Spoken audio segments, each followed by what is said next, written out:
Hi, I'm Delegate Patrick Hope, and I want to welcome you to my Week 4 Richmond update of the 2016 Virginia General Assembly session. The big news of the week for Arlington is a bipartisan agreement between Governor Terry McAuliffe, Republicans and Democrats, that will toll and widen I-66 inside the Beltway. The Hot Lanes tolling program is scheduled for implementation in 2017, and the widening is anticipated to be completed by 2020. Here are the key points of the deal.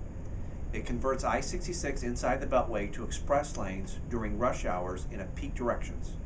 It also widens I-66 eastbound from the Dulles Connector Road and improves transit service throughout the corridor. Widening will be done completely within the right-of-way. There will be no taking of homes or trails along I-66. If you carpool today with 2 or more people in a vehicle, you will continue to ride the lanes for free when dynamic tolling is scheduled to begin in 2017 during morning and evening rush hours. Solo drivers can ride the lanes in exchange for paying a variable toll based on the distance they travel. The average toll is expected to be $6 a trip. In 2020, lanes will be free to vehicles with 3 or more people during rush hours. This includes carpoolers, van pools, and buses. All others will pay a variable toll. The lanes will remain free to all traffic during off-peak periods. There will be no tolling in the reverse commute. All of the revenues raised from the tolls will be used by the Northern Virginia Transportation Commission for improvements in the corridor, such as new transit service and carpooling incentives.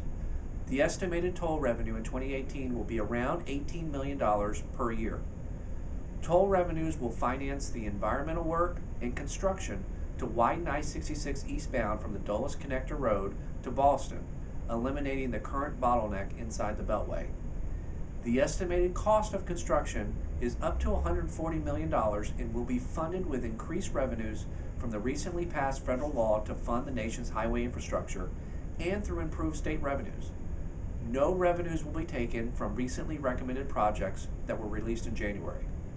As you know, I have long opposed the widening of I-66 because I don't believe that widening alone has ever shown itself to completely solve traffic congestion. Solutions have to be transit-oriented, where the emphasis is on moving people and not cars. However, I am very pleased that the I-66 agreement includes a substantial and significant sustaining investment in transit-oriented solutions. My focus will be entirely on mitigating any impacts on Arlingtonians' quality of life during and after construction. In the meantime, I want to hear from you. Please call or email my office if you have any questions, or go to my website at hopeforvirginia.org for more information about this agreement. Well, that's all for this week from Richmond. Please join me here next week as we race toward the halfway point of session, also known as crossover, marking the day when bills must pass one house or the other or die for the session. Thanks for watching, and we'll see you back here next week.